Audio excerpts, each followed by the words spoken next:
When Jungkook whispered those words, Jimin broke down in front of everyone, a confession that changed everything forever. The glass slipped from Jimin's trembling hand and shattered across the studio floor. The echo of breaking glass cut through the air like a gunshot, silencing every laugh, every whisper, every heartbeat. Jungkook didn't flinch.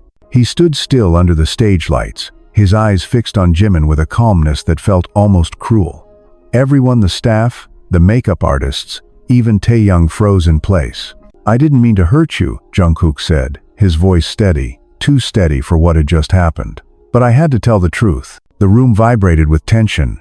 The cameras had stopped rolling minutes ago, but the scene unfolding felt more real than any performance they had ever done. Jimin's eyes glistened, his breath quick and uneven. He tried to speak, but his voice cracked before any words could form. Jungkook's words still hung in the air, heavy and sharp, the words that made Jimin cry. No one knew what those words really meant yet, but Jimin did. He felt them pierce through every layer of defense he had built over the years, every smile, every joke, every performance where he had pretended to be okay. Outside, the rain began to fall against the tall glass windows of Hybe's rehearsal room. It blurred the city lights, turning Seoul into a watercolor of sadness and memory. The smell of rain mixed with sweat, makeup, and fear. Jungkook's hands were shaking now, though he tried to hide it behind his sleeves. "Say it again," Jimin whispered. Jungkook hesitated. The request wasn't a challenge, it was a plea, a desperate need to hear the truth again, even if it tore him apart. "You're not the reason I stayed," Jungkook said softly. "You're the reason I couldn't leave."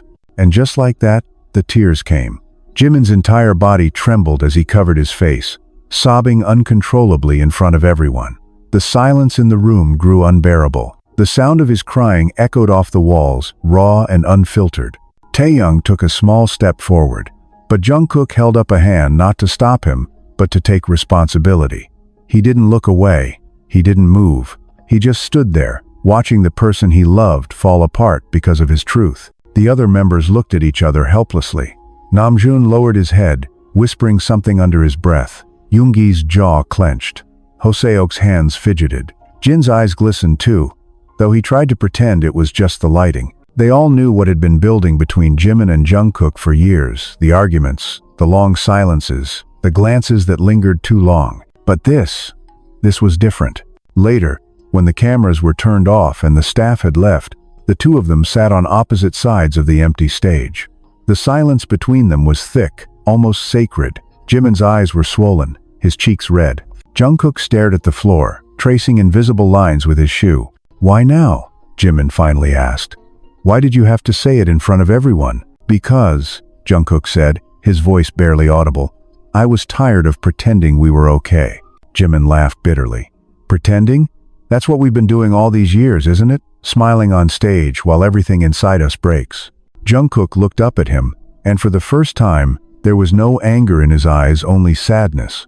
"I thought honesty would set us free, but maybe it's just another kind of cage." Jimin's lips trembled. "You think you're the only one who's been suffering?" Jungkook didn't answer. The sound of thunder rolled in from outside, and the lights flickered. For a brief second, they were just two people stripped of fame, stripped of expectation, staring at the ruins of what used to be unspoken love. "I wish you hadn't said it," Jimin whispered, "because now I can't forget it." Jungkook's expression softened. "You weren't supposed to forget." The weight of his words hung in the air, pressing against the walls. The air, their lungs. It was the kind of truth that didn't heal, it changed everything. Jimin stood slowly, his knees shaking. He walked toward Jungkook, stopping just inches away. For a long time, neither of them moved. The rain outside grew heavier, the sky roaring like it shared their pain. Then Jimin did something no one expected. He reached out and touched Jungkook's face, a trembling, uncertain gesture. His fingers brushed against Jungkook's jaw, then fell away as if even the warmth hurt too much to bear. "I hate you," Jimin said softly, "but I still—" He stopped himself. The rest of the sentence dissolved into tears. Jungkook closed his eyes. "I know." The moment passed like smoke. The two of them stood there, two silhouettes in a storm of light and regret. Outside the door, a few staff members pretended not to hear the crying. But the truth was, everyone had seen it. Everyone had felt it. The moment Jungkook said those words, "You're not the reason I stayed. You're the reason I couldn't leave," something inside both of them broke beyond repair. By the time the sun rose the next morning, nothing was the same. Not their friendship, not their music, not their smiles. And though the world would only see what the cameras allowed, the polished performances, the laughter, the fan service behind the scenes, a silence grew. A silence that carried the weight of unspoken love, guilt, and something deeper than either of them could name. For Jungkook, it was a confession long overdue. For Jimin, it was a wound that would take years to heal. But for everyone who witnessed that night, it became the moment they realized that truth, no matter how beautiful, can destroy just as easily as it frees. And so, when Jungkook said that, Jimin cried not because he was weak, but because for the first time, he finally understood what it meant to be seen completely and loved anyway. Updated saved memory. Under the pale hue of the backstage emergency lights, Jimin's eyes were still swollen from the night before. He sat alone on the edge of the dressing room couch, elbows on his knees, hands interlocked tightly like he was holding onto himself. The echo of Jungkook's words still looped in his head, each repetition pressing deeper into the places he had buried with silence. His body ached from more than exhaustion. It was the ache of emotional weight unlifted. He hadn't spoken to Jungkook since, and everyone else had tiptoed around him like he was made of glass. Outside the room, the building buzzed with rehearsals. But for Jimin, time was stuck. He stared at his reflection in the mirror across from him, studying the puffiness under his eyes, the redness in the whites, the stillness of a mouth that used to smile on instinct. A knock on the door jolted him. "Jimin," Namjoon's voice called, gentle but serious. "They're calling us to the conference room. Manager Hyung said it's urgent." Jimin didn't answer. He stood slowly, his shoulders heavy, feet dragging slightly as if resisting movement. He opened the door without meeting Namjoon's eyes, brushing past him. Namjoon watched him with a worried expression, but said nothing. As they walked down the hallway toward the executive floor, Tae-young joined them. His gaze lingered on Jimin's face. "You okay?" he asked. "No," Jimin replied flatly, not stopping. Tae-young blinked at the honesty but didn't press further. Inside the conference room, everyone was already seated. Jin, Yoongi, Hoseok, Jungkook, the manager, and Bang Si-hyuk himself.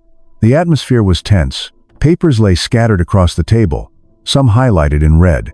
Jungkook's eyes flickered up as Jimin entered, but Jimin didn't look at him. He sat at the farthest seat possible. The distance between them was measured in more than just space. Now it was a wall of shattered trust.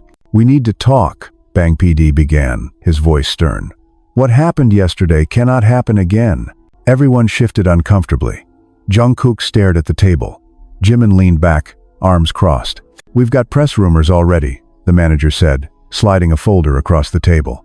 "Staff are leaking whispers to fan accounts. There's talk of a fight, of someone crying, of the group fracturing." "No one's lying," Jimin said suddenly, coldly. "There was a fight. I did cry. The group is fracturing." "Jimin," Namjoon warned gently. "What? Are we all going to sit here and pretend this is nothing? He humiliated me, in front of everyone." Jungkook's voice was low but firm.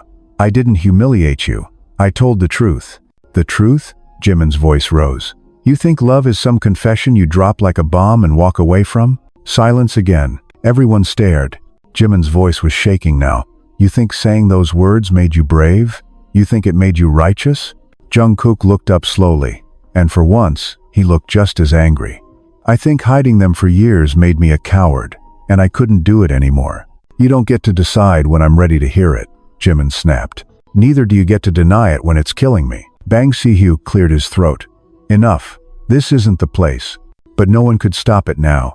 "I gave up so much for us to stay stable," Jimin continued, eyes on Jungkook like he was trying to burn through him. "I watched my feelings rot because I thought it would protect the group. You cracked first, not me." Jungkook stood abruptly. "You think I cracked? You think I wanted to say that in front of the staff? I was dying inside. Every night performing beside you, knowing you wouldn't even look me in the eyes off stage. I was drowning. You don't get to make me the villain just because you can't handle your feelings. You made me a secret." Those words exploded in the room. No one dared breathe. Jungkook's chest rose and fell, like he had just confessed a murder. "You made me something to be hidden.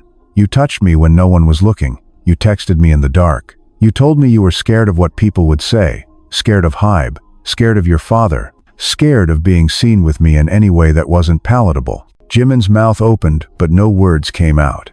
"I let it slide," Jungkook continued, his voice breaking. "I let it slide for so long because I loved you, but love shouldn't feel like being erased." Tears pricked Jimin's eyes again, but he held them back. Namjoon spoke then, quiet but clear. "We're not going to survive this if we don't talk like brothers." But it was Hosiak who cut in next, slamming his hand lightly on the table. "We're not brothers right now. We're liars sitting in suits pretending the fans don't already feel the fracture. They see everything." Bang Si-hyuk sighed deeply, rubbing his temples. "Do you want a break?" he asked, looking between Jimin and Jungkook. "Do we need to postpone schedules?" Jungkook nodded once. "Yes." Jimin shook his head violently. "No." The contradiction echoed. "Then what do you want?" Jungkook asked him. "I want you to take it back." "I can't." "Then we're done." The words hit like a knife. Jungkook sank back into his chair, like the air had been pulled out of him. He didn't reply. Everyone left that room with their own version of what they had just witnessed. Taehyung muttered to Yoongi, "They're going to break each other." Yoongi said nothing. That night, the dorm was quiet. Too quiet. Jungkook stayed in his room. Jimin didn't come home. Namjoon tried to call him, but it went straight to voicemail. Jungkook's door remained closed until 3 a.m. when Taehyung knocked. "Hyung," he said softly, "come downstairs." Jungkook opened the door, face hollow. He followed Taehyung in silence. In the living room sat Jimin's father. The tension multiplied. The last time he had been here was over a year ago. That time, he hadn't even acknowledged Jungkook's presence. Now he stood with arms crossed, face unreadable. "I heard what happened," he said to Jungkook. Jungkook remained silent. "I always knew something was off between you two," the older man said. "But I didn't think you'd be foolish enough to make it public." "I didn't say anything to the press," Jungkook said, voice even. "You said it in front of 10 people, Jimin's father snapped. 10 people is enough." Taehyung shifted uncomfortably. Jungkook didn't move. "I'm not going to apologize for telling Jimin how I feel." "You're ruining him," Jimin's father said. "You think you're the victim? My son is a shell right now, because of you." Jungkook's voice cracked slightly. He was already breaking. "I just told the truth." The slap came before anyone could stop it. A loud crack. Jungkook's head turned slightly from the impact. His cheek reddened instantly. Taehyung gasped. "Get out of his life," the man said, "before you destroy what little career he has left." Then he left. Jungkook didn't cry. He simply sat down slowly on the couch, eyes staring into the empty distance. Taehyung sat beside him, stunned into silence. No one spoke of it the next morning. But the bruise on Jungkook's face couldn't be hidden, and the fans noticed. Speculation erupted online. Photos, edits, side-by-sides, analysis videos. Why is Jungkook bruised? Did something happen backstage?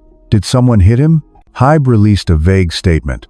Jungkook sustained a minor injury during personal training, but no one bought it. Jimin didn't comment publicly. But that night, he returned to the dorm. The room was dark when he entered. Only the hallway light spilled in. He walked past the kitchen quietly, then paused. Jungkook was sitting on the floor, back against the fridge, arms resting on his knees. Neither said anything for a long time. Finally, Jimin sat beside him. "I heard," he said quietly. Jungkook didn't reply. "I didn't ask him to do that." "I know." They sat in silence again. "I didn't mean for it to go this far," Jimin whispered. "Neither did I." "Do you regret saying it?" Jungkook hesitated. Then, "No, but I regret hurting you." Jimin looked down at his hands. "It's strange. All these years we said nothing. Now that it's out, everything feels raw. It was always raw. We just hid it better." Jimin reached over and touched the bruise on Jungkook's cheek, gently. "I'm sorry," he whispered. "Me too." They stayed there, side by side on the cold floor. The space between them finally quiet, not empty, not full, but honest. And for the first time in years, even if just for that night, the silence didn't feel like a cage. It felt like a beginning. The sky above Seoul had darkened long before the evening truly began.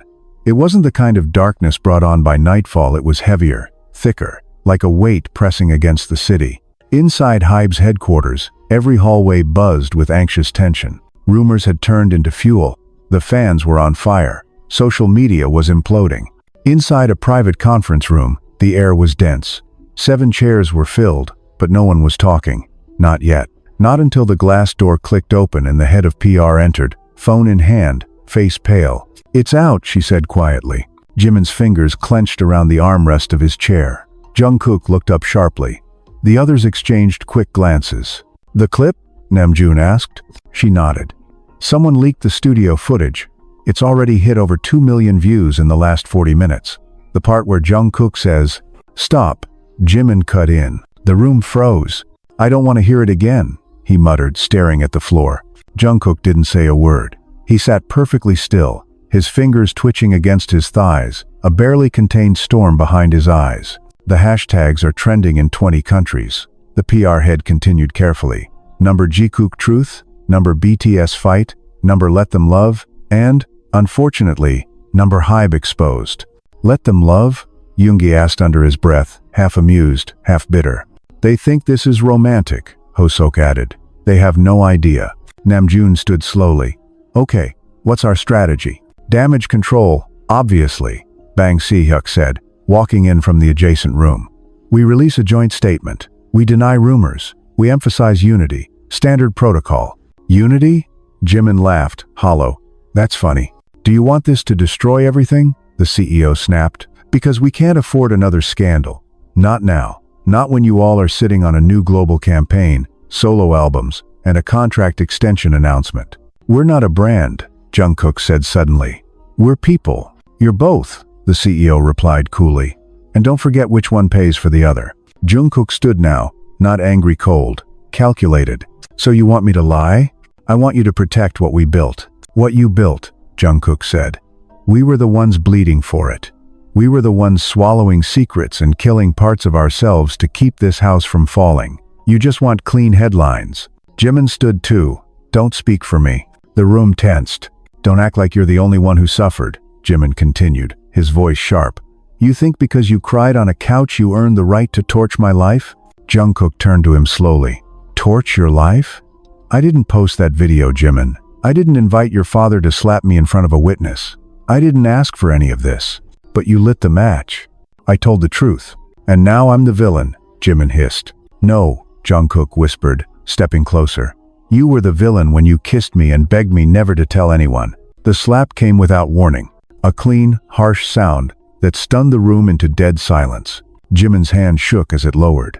His breath was shallow, his face pale. Jungkook didn't react, not physically. He just looked at him with eyes that didn't hold anger anymore. Only disappointment. "Gentlemen," Bang PD warned.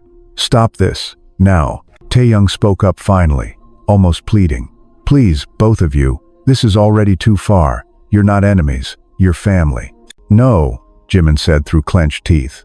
"We were never family. Not when the person who said he loved me was the same one who destroyed my name." Jungkook laughed softly.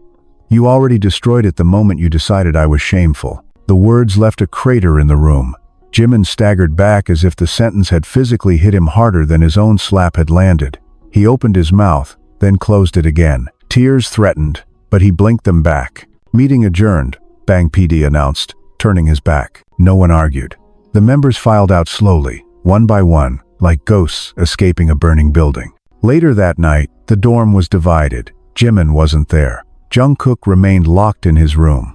The others lingered in the kitchen, whispering. "I heard Hybe is planning to force a public apology," Yoongi said. "They're pushing for a press conference," Jin added. Side by side, smiling, reading a script, Hoseok cursed under his breath. "That'll only make it worse. The fans aren't dumb." "They're not dumb," Namjoon said. "But they're hungry. They'll eat whatever we give them." "What if we give them the truth?" Taeyoung asked, surprising everyone. "What if we just stop hiding everything?" "Are you insane?" Jin snapped. "Do you know what that would mean?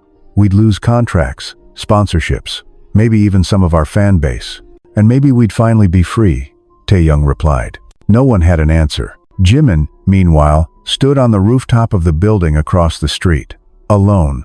The cold wind whipped against his skin, his hoodie barely shielding him. He looked down at the traffic so far away, so insignificant.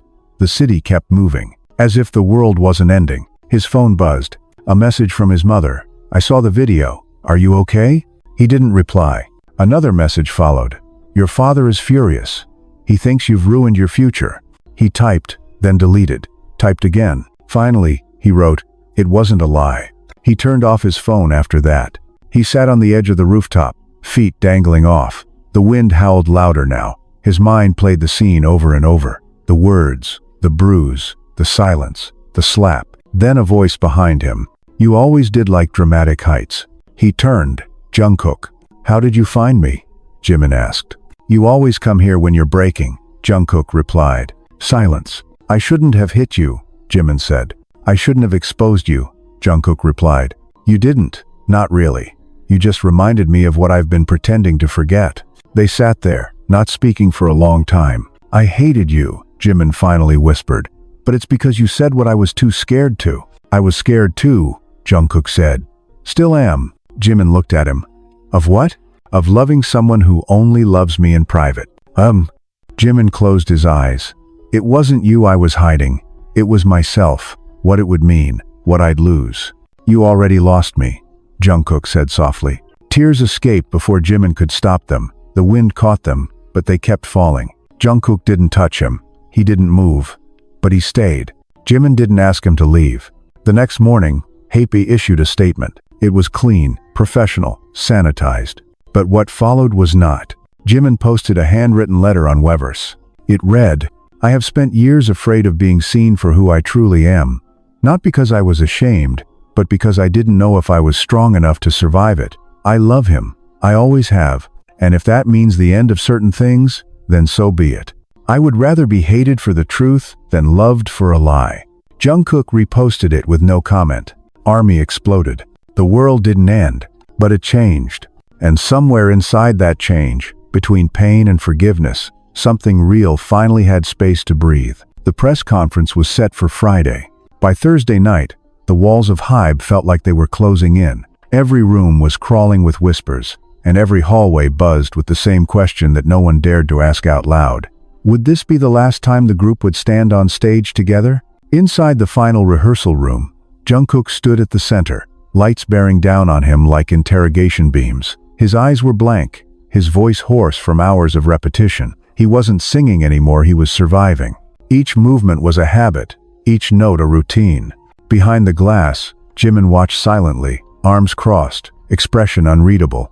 The tension between them hadn't faded. If anything, it had deepened, rooted into something raw and unspoken. Taeyoung stood beside him, stealing glances at his profile. "Are you going to say something before tomorrow?"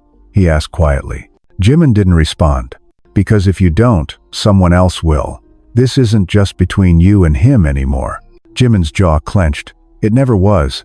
Yoongi entered without knocking, holding a phone with shaking fingers. "They leaked the apology script," he said. Jimin's head snapped toward him. "What?" "Online. Someone from staff. Probably a translation intern. It's everywhere now." He handed the phone over. Jimin read the document, his face growing paler with every line. It was sterilized, robotic. "We apologize for any misunderstandings. We remain committed to our group, our fans, and to professionalism." Not a word of it was real. "They're making us sound like we tripped over a microphone," Jungkook muttered as he approached, having seen the phone from inside the room. "Like we're not in the middle of a war." Yoongi's gaze sharpened. "If you two don't control this narrative tomorrow, Hybe will. And it won't be the truth that wins." "I never wanted the truth to be public in the first place," Jimin hissed. "And now that it is," Jungkook snapped back. "What do you want me to do? Lie next to you again and pretend none of it meant anything?" The door swung open again. Namjoon entered, breathless, eyes intense. "You won't believe this," he said, tossing his phone onto the table. "Dispatch just published the rooftop photos. You two. Last night." Jimin grabbed the device and stared. There they were. Grainy, yes, but unmistakable. Two silhouettes on the rooftop, one crying, the other beside him. No kiss, no scandal, just grief, shared in silence. But it was enough. The article's headline read, "Jimin and Jungkook. Silent reconciliation?" Jungkook took a deep breath. "It's already out of our hands." Jin walked in behind Namjoon. "Hybe wants you both in the boardroom. Now." The boardroom felt colder than usual. Sterile. As if the furniture had been rearranged to create more space for judgment. Bang Si-hyuk stood at the head of the table, flanked by executives. His arms were crossed. His face, unreadable. "Sit," he said. Jimin and Jungkook sat side by side, but they didn't look at each other.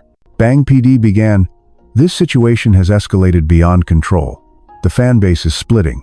The stock took a hit. Our partnerships in Japan and the US are on edge, and now this photo. It doesn't show anything explicitly, but it confirms enough to be dangerous.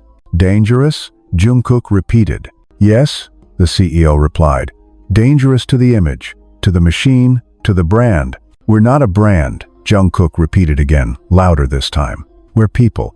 People who are part of a billion-dollar industry. An executive interrupted. We invested in your stories, your purity, your friendship. Jimin scoffed. So we're products. Your investments, the man corrected. And this is breach of trust. We didn't sign a contract saying we'd live like liars, Jungkook said.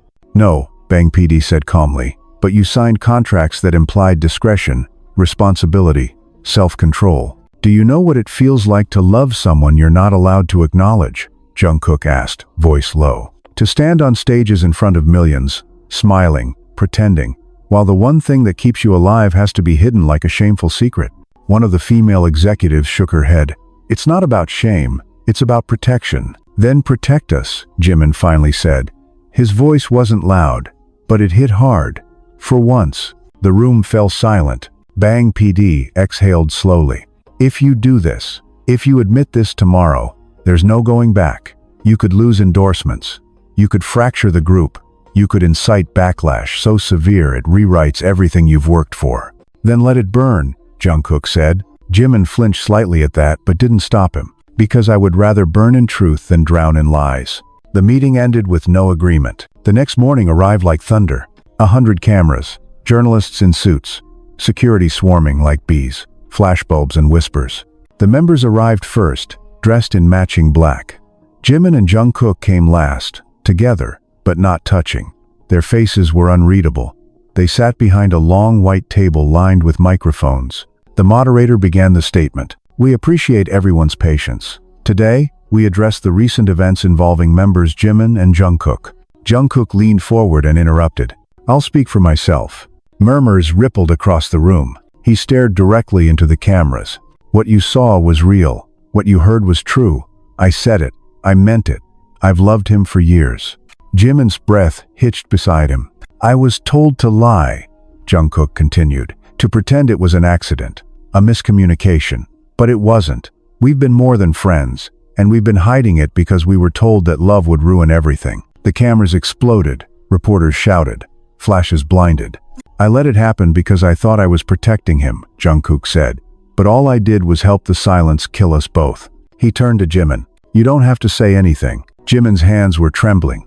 His throat tightened. The room swirled. But then he reached out, under the table, and his fingers found Jungkook's. No, he said into the microphone. I want to. The noise faded as the crowd quieted in disbelief. I've been afraid for so long. Afraid of my father, of the company, of the fans, of myself. But Jungkook was never my shame. He was the only thing that kept me breathing when everything else felt fake. He inhaled shakily. I'm not asking for approval. I'm asking for understanding. The room was silent. And then, a single clap. Then another. And then the flood. People stood. Not everyone, but enough.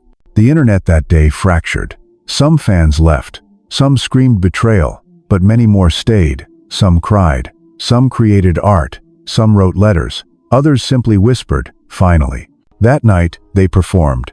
Jimin's voice cracked on the second chorus. Jungkook caught him by the waist, steadying him. It was unscripted. It was real. The stadium lit up with army bombs. Cries echoed louder than bass.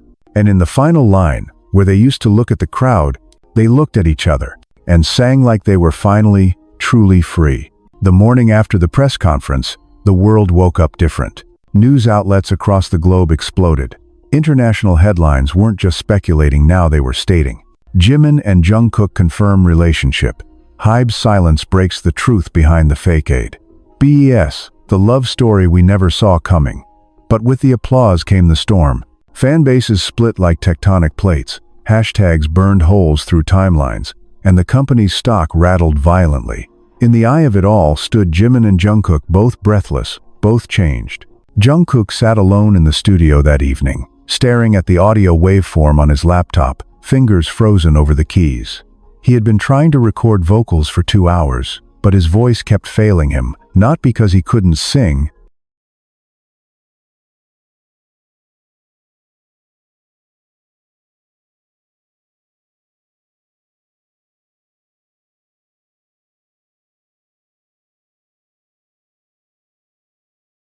but because every time he opened his mouth, the past 7 years came rushing into his throat like a tidal wave he couldn't swallow. The door opened, soft footsteps followed. Jimin, he didn't speak right away. He stood by the window, arms crossed, staring at the city lights. "You're not recording," Jimin finally said. Jungkook didn't look at him. "I can't. My voice doesn't sound like me anymore." Jimin let the words settle. "Maybe that's a good thing." Jungkook turned to face him now, eyes tired. "Do you even realize what we've done?" Jimin leaned against the glass. "Do you regret it?" "No," Jungkook whispered. "But I'm terrified. I've been terrified since the day I met you," Jimin admitted. "You were everything I wasn't ready for." Jungkook stood up, crossing the room. "We're not boys anymore, Jimin. We can't keep letting fear lead our lives." Jimin looked down. "I'm not scared of being with you." "Then what are you scared of?" Jimin's voice cracked. "I'm scared of who I am when I'm not hiding anymore." That sentence hit Jungkook harder than he expected. Because beneath all the performances, all the costumes, all the makeup and lights, he understood that fear too. Not of the world, not of the hate, not of the backlash, but of himself. Of what remained when the masks were stripped away. There was a knock at the door. It was Namjoon. He didn't wait to be invited in. His face was serious, his eyes sharp. "You both need to come downstairs." Jimin tensed. "Why?" "The board called an emergency meeting, and it's bad." In the underground boardroom, the air was suffocating. The entire top brass was present.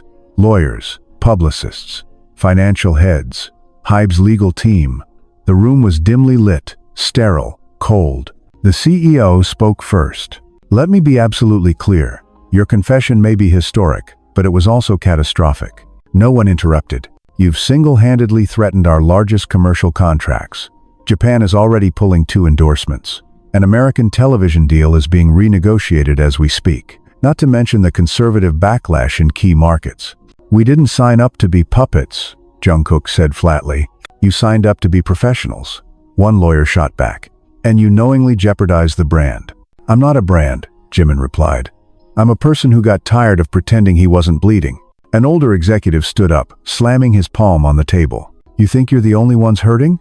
We've built this company on your backs. You think it's easy to protect an empire this size?" Bang Si-yuk held up his hand. The room quieted. "I'm not here to punish you," he said, voice calm. "But you've put us in a corner. There are 2 paths forward. Either you both release a clarification, tone down the narrative, and reaffirm the group's unity and professionalism, or we consider a separation of activities for the time being." "Separation?" Jungkook repeated. "You mean exile. Call it what you want," another executive said. "But this is business, and business requires stability." Jimin looked at Jungkook, then back at Bang PD. "Let's take a break," Jimin said. Jungkook flinched. "What?" "I mean it," he whispered. "Let's take a step back from the group, from everything." "Do you even hear yourself?" Jungkook asked, voice rising. "They're forcing your hand, and you're letting them win." "I'm not choosing them," Jimin said. "I'm choosing us." "You think taking a break fixes anything?" Jungkook snapped. "You think disappearing is the answer?" "No," Jimin said. "But it gives us time to figure out who we are without everyone else's voice in our ears." Jungkook turned away, shaking his head. "You always run. And you always fight," Jimin shot back.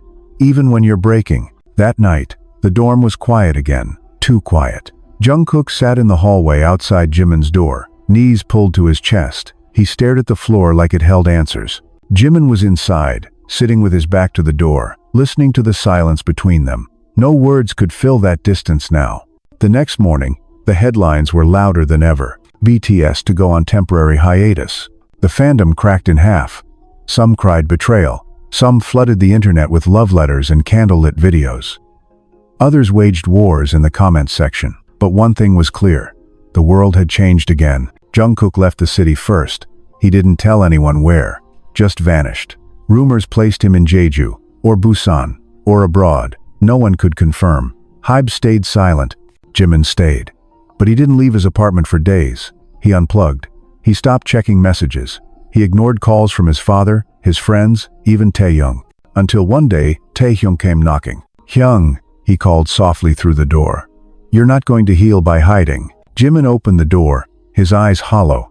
Taehyung stepped inside, took one look at the mess empty takeout containers, discarded notebooks, unused vocal mics, and shook his head.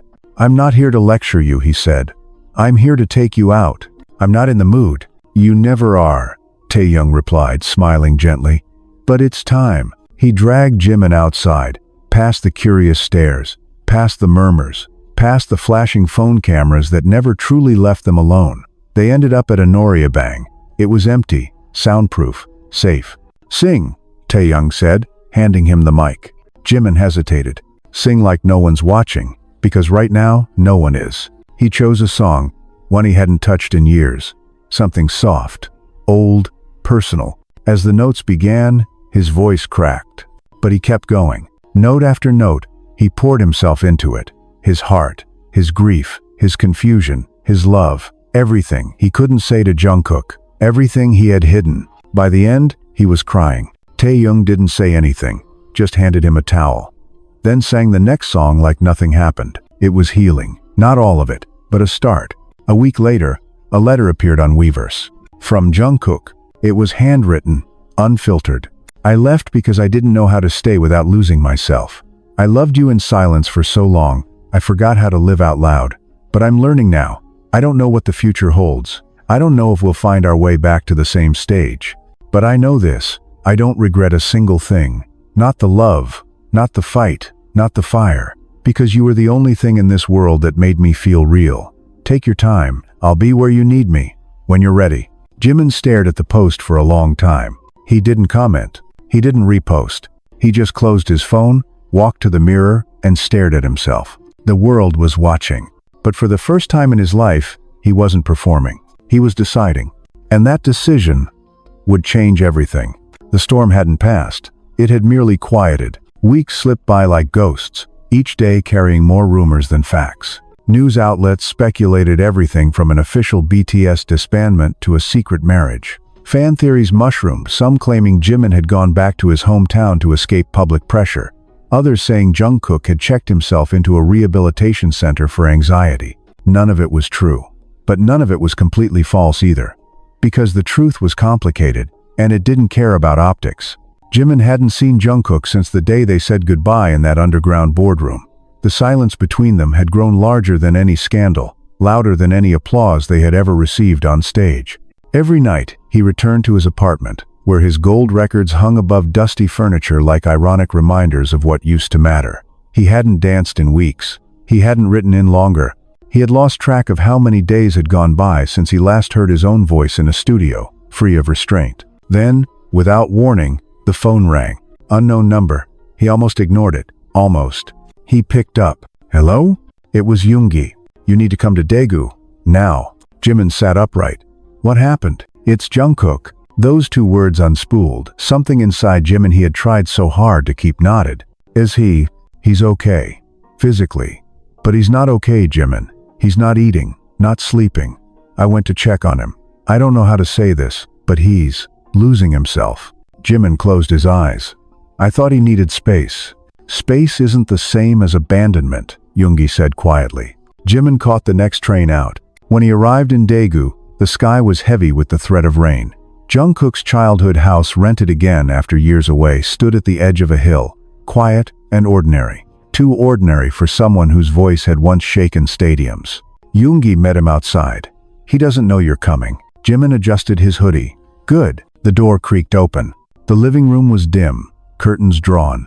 Takeout containers scattered like afterthoughts. And there he was, curled up on the couch, hoodie over his head, headphones in, legs pulled tightly to his chest. He didn't hear Jimin come in.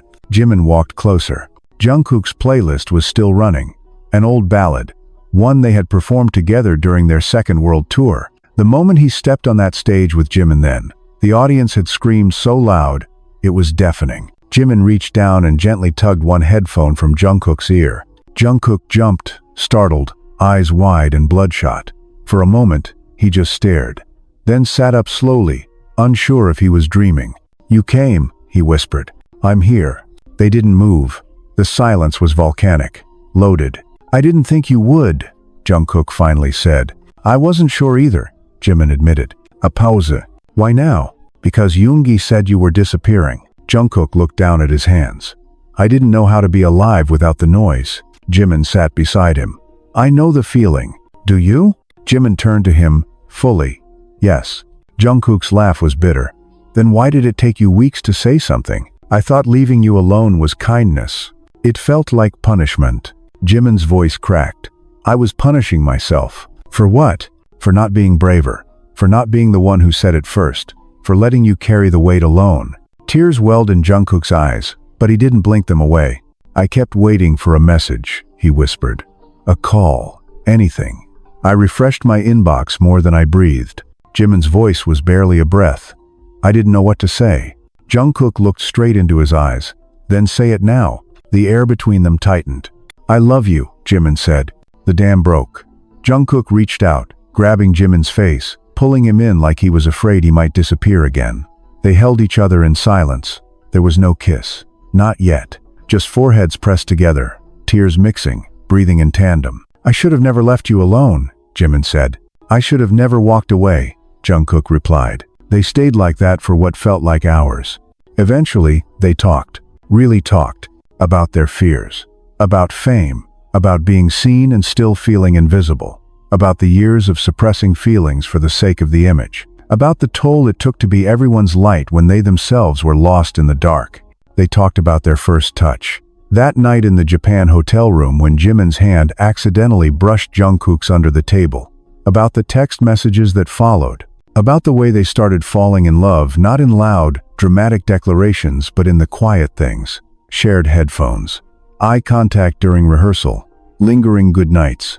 Jungkook admitted that there were nights he'd lie awake in the dorm, staring at the ceiling, just hoping Jimin would walk into his room. Not for anything physical, just for presence. Just for proof that this wasn't something only he was holding on to.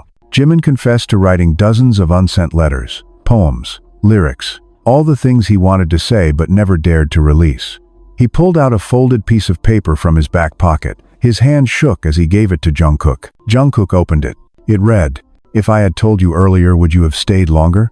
He folded the paper without a word, then reached out and kissed Jimin's forehead. They didn't sleep that night. They talked until dawn broke the sky open, and in the morning, they made a decision to go back. Not for the fans, not for the company, but for themselves, to reclaim the stage not as fragments of what the world wanted them to be, but as whole, flawed, real people. When they returned to Seoul, the company was stunned. But the decision was made. Jimin and Jungkook would perform a duet. One show, one night, no press, no pretense. The concert sold out in 0.7 seconds. The arena was packed, but the stage felt intimate. Jimin stood on one side, Jungkook on the other. Then the music began, and when they met in the center under a single spotlight, the crowd screamed. But they only saw each other. No choreography, no perfect poses, just honesty. Jimin sang the first verse, voice trembling but true. Jungkook followed, raw, emotional. Then came the final line. Jimin reached out, and Jungkook took his hand. "We're still here," Jimin said into the mic. "And we're not hiding anymore." The lights faded. The applause thundered. And in that moment, love wasn't just a scandal. It was a revolution. The day after the concert was supposed to be quiet, Jimin and Jungkook had planned it that way. No interviews, no press, no company debrief, just rest. A single day to breathe. But rest wasn't something the world allowed them anymore. Because the truth, once set loose, doesn't rest, it spreads, burns, and demands to be seen by everyone who once chose to ignore it. The internet was ablaze. Fan cams flooded Twitter. The way he looked at him, "You can't fake this kind of love." Jungkook, the performance that changed everything. But in between the support and screams of celebration came the backlash. Old threats were renewed. Hate comments resurfaced. Anti-fan accounts began posting edited videos taken out of context. And by noon, a new trending hashtag had emerged. #Protect BTS from Jungkook. It wasn't just faceless trolls anymore. It was personal. Jimin's father called. Again. And this time, Jimin answered, "What you did," his father said, voice sharp, "was reckless, disgraceful." "Appa," Jimin said calmly, "I've already explained. You didn't explain anything. You threw away your reputation, your family's name. My reputation is not more important than my truth. You think this is truth?" His father spat. "This is a phase, a stain. And when the industry moves on from you, what will you be then?" Jimin's jaw clenched. Free. There was a long pause on the other end. You were supposed to lead this family someday. I'm not a dynasty. I'm your son. The line went dead. Jimin stared at the screen, hand shaking. Across the city, Jungkook was fighting his own battle. He was summoned to a sudden closed-door meeting with HYBE's financial board. When he arrived, the tone was already hostile. You've caused irreversible damage, the man at the head of the table said, tossing a stack of reports at him. Read it. Sponsorship loss projections, PR crises, international licensing concerns. Jungkook didn't even glance at the papers. I didn't come to read lies. These are numbers. No, Jungkook said. These are threats dressed as data. Another executive leaned forward. Do you understand the magnitude of what you've done? You've divided the fan base, split revenue streams. Your actions. We're human, Jungkook interrupted. I'm not sorry. You will be, the older man hissed. Because if this continues, we will move forward with a legal review of your contract breach. Jungkook narrowed his eyes. You think I'm scared of being poor? I came from nothing. You think love justifies collapse? I think love reveals what was already broken. The room went silent. Then someone slid a manila folder across the table. Jungkook opened it. It was a termination clause. Specific. Legally binding. They were threatening to remove him from future BTS group activities. I see, Jungkook said, quietly. So it was always conditional. It was always business. Then here's my counter-offer. He stood. You let me go and I take everything with me. My songs, my choreography, my voice. You think fans are loyal to a logo? They're loyal to what's real, to emotion, to rawness. You cut me out, you cut out your last chance at authenticity. He walked out. No one stopped him. That night, Jimin and Jungkook met on the rooftop of their old dorm. It had rained earlier. The air still smelled like petrichor and memory. They're going to try to separate us, Jungkook said, lighting a cigarette and exhaling slowly. Legally, professionally, maybe even physically. Jimin stared out at the skyline. They won't win. They'll make it hard. They already have. Jungkook turned to him. Then let's do something harder. Jimin looked at him, confused. What do you mean? Let's leave. Leave? The company, the contracts, everything. Jimin froze. Jungkook's voice was steady. Let's build our own label, our own music, our own story, on our terms. No chains, no silence. Jimin didn't respond. Don't you want to create something that can't be taken away from us? I do, Jimin whispered. But we'd be alone. We've been alone since the day we signed. It wasn't an impulsive decision. They spent days planning, weeks meeting lawyers, gathering allies. Taeyong and Yoongi quietly backed them.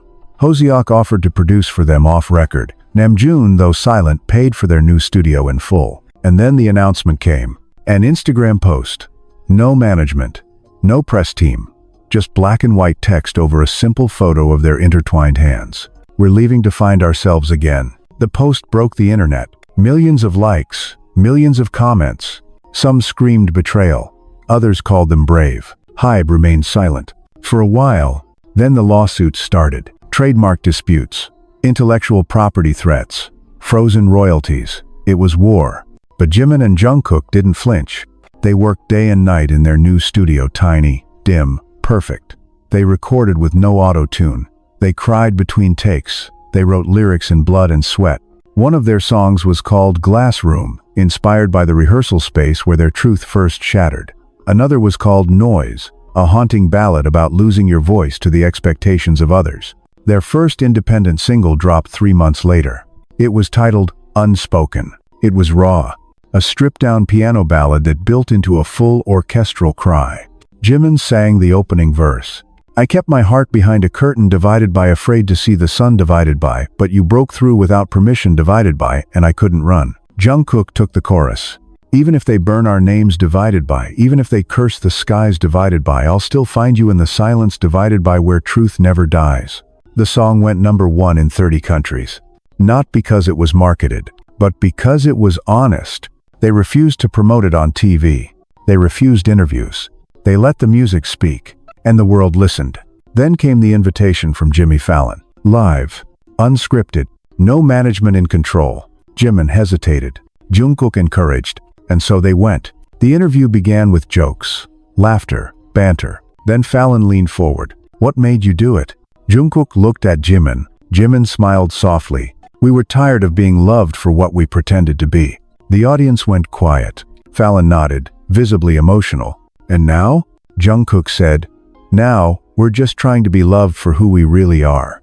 The crowd erupted in applause. And somewhere, behind the glass walls of a corporate tower, someone realized they had lost control. Because love, when it's true, doesn't ask for permission. It breaks every rule and rewrites them from scratch.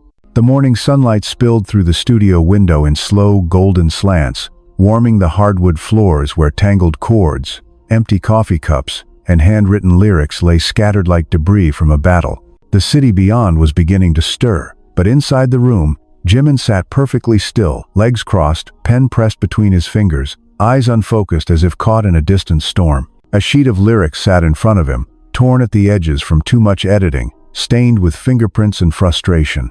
He had been trying to finish a single verse for over an hour, but the words refused to form. Behind him, the door opened with a soft creak. Jungkook entered, holding 2 cups of coffee, one of them already missing a few sips. "You're up early," he said, setting the cup next to Jimin. Jimin didn't look up. "Didn't sleep." Jungkook nodded, quietly sinking down next to him. He glanced at the paper. "Still stuck?" Jimin finally exhaled, nodding. "I keep rewriting the same line. It doesn't sound honest." Jungkook leaned his head against the wall. "Maybe it's not." Jimin turned slightly. "Then what am I supposed to write? The truth is too ugly, too loud. No one wants to hear how angry I still am. Then make them hear it." Jimin stared at him. Jungkook's voice was calm, but there was fire beneath it. "We didn't leave to become palatable. We left to tell the truth. So tell it. Be angry. Be bitter. Be everything they told you not to be." Jimin hesitated. "You make it sound easy." "It's not. It's brutal, but it's real." A beat of silence. "You know what I realized last night?" Jungkook said suddenly. "What?" "I don't miss the stage. I miss what it used to feel like." Jimin nodded slowly. "Before the lies. Before the fear," Jungkook added. They sat there, sipping lukewarm coffee and sharing a silence only they understood. Then the door burst open. Tae-young, eyes wide, breathless, holding his phone like it was on fire. "You need to see this." He threw the phone on the table. The screen displayed a headline from one of Korea's largest entertainment news outlets. Hybe insider leaks secret emails. BTS manipulated into silence over Jimin, Jungkook's relationship. Jungkook snatched the phone. The article was explosive. Dozens of screenshots from internal emails, exposing top executives discussing how to keep the relationship a secret, how to gaslight media outlets, how to condition the boys into publicly denying everything for the sake of branding. There were even lines about threatening to sever solo deals if either of them disobeyed. Jimin's hands began to shake. "I knew it," he whispered. "It was never about protecting us," Jungkook said. "It was about controlling us." The article named names. It included email dates. It even had anonymous testimonies from former staff who had resigned in protest. Yoongi called a few minutes later. "I read it," he said before Jungkook could speak. "This is going to blow everything open." Jimin was pacing now. "How did this even get leaked?" "Anonymous whistleblower," Yoongi replied. "Someone with real access. Probably someone high up who got tired of the silence." "What happens now?" Jungkook asked. Yoongi was quiet for a moment. Then, "Now, you need to decide whether to stay quiet or light the match." They all knew what that meant. Later that night, the small studio where Jimin and Jungkook had been recording became a war room. All 5 of them, Jimin, Jungkook, Taehyung, Yoongi, and Hoseok, crowded into the cramped space. Papers everywhere. Screenshots printed out. Timeline boards taped to the walls. "If we speak now," Hoseok said, leaning forward, "there's no putting this genie back in the bottle. Hybe will hit back hard. Legal, financial, reputation. They'll dig into our pasts. Every mistake, every rumor, everything we've ever hidden. And if we stay silent," Taehyung said, "they win." Again, Jungkook's voice cut through the room. "They already stole our voices once. I'm not letting them steal the story too." Jimin, who had been silent, looked up then. His eyes glistened, but his voice was clear. "Then let's burn it down." They released the statement the next day. Not through a press outlet, not through a publicist. It was a 14-minute video, recorded in black and white. Just the 2 of them, sitting on the studio floor. No production, No script. Jimin spoke first. There are things we should have said a long time ago, but we didn't. Because we were afraid. Because we were told it would destroy everything. Jungkook continued, now we know staying silent was the real destruction. Then they laid it bare. The coercion, the manipulation, the threats, the constant surveillance of their interactions, even off stage.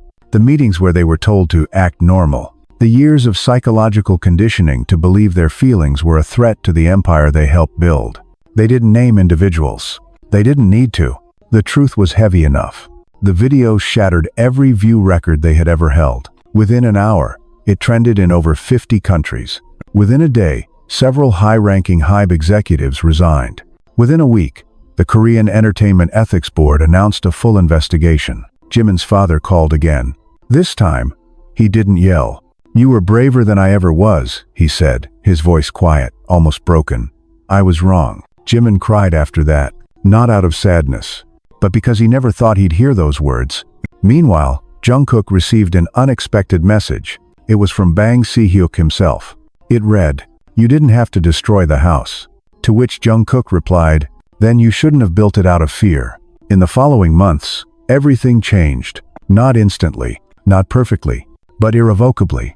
Other idols began to speak. Not about relationships, but about the pressure, the fear, the contracts, the invisible chains. A movement began. The press called it the BTS effect. But for Jimin and Jungkook, it wasn't about revolution. It was about finally breathing, about waking up in the same bed without guilt, about walking down the street hand in hand without looking over their shoulders, about creating music that didn't ask for permission to be real. They released an album titled Ashes, because sometimes things need to burn before something beautiful can grow. And their final track? It was called Freedom is Loud, because now the world was finally listening. The backlash arrived louder than the applause ever did. It began quietly, subtle language from media anchors, loaded words from reporters trying to remain neutral. But the moment their black and white confessional hit 100 million views, the tide shifted. Nationalist groups called them traitors to Korean culture. Conservative pundits labeled their love a marketing stunt. Political figures warned of the dangerous precedent they were setting. Death threats arrived. Endorsements vanished overnight. Old allies turned cold. Jimin sat in their small kitchen, fingers wrapped around a chipped ceramic mug, watching the steam rise from his untouched tea. The silence in the room wasn't peaceful, it was restrained. Jungkook stood near the window, arms crossed, scrolling through their trending tags with eyes that barely blinked. Japan media's pulling everything, he said quietly. Even the magazine shoots we already finished. Jimin didn't respond. Samsung removed us from the homepage. Still nothing. Jungkook turned around. They're trying to erase us. Jimin finally looked up. But they can't erase what we made. Horror. Jungkook walked over, placed his phone on the table, and knelt in front of him. Are you okay? Jimin shook his head, then nodded, then buried his face in his hands. I don't know. You can talk to me. I'm trying, but I feel like I'm screaming in water. Jungkook leaned forward, resting his forehead against Jimin's knees. Then let me scream with you. Later that night, they appeared on a live stream. No script, no filters, just raw faces and heavy voices. We're not victims, Jungkook said. We made this choice. But the people trying to silence us, Jimin added, want you to forget that love ever existed here. Don't let them. Comments exploded, some supportive, some cruel, all passionate. They didn't respond to hate. They didn't need to. Instead, they released a new song that same night. No announcement, no teaser, just a title. You tried to bury us, but we were seeds. It was unlike anything they had done before. Spoken word, screamed bridges, strings weeping in the background like mourning lovers. The song opened with Jimin's voice, dry and cracked. They told me I was too soft for truth, too gentle for rebellion. But my silence was not submission. It was armor, and now I remove it, and I bleed in color. Then Jungkook, thunder in his throat. They whispered shame into my lungs, taught me to inhale it like prayer. But now I exhale fire, and I won't stop until the whole system melts. It wasn't just a song. It was a war cry. The following morning, the building that housed HYBE's executive offices was surrounded by protesters, not against BTS but in their defense. Fans held signs in Korean, English, Japanese, Spanish. Let them love, Let them live. The system is broken. BTS is not property. The company responded with a carefully worded press release, acknowledging the pain, promising internal audits, thanking the fans for their continued engagement. It was a desperate attempt to save face. But it was too late. Whistleblowers came forward. Former staff published anonymous testimonies detailing mispriambles.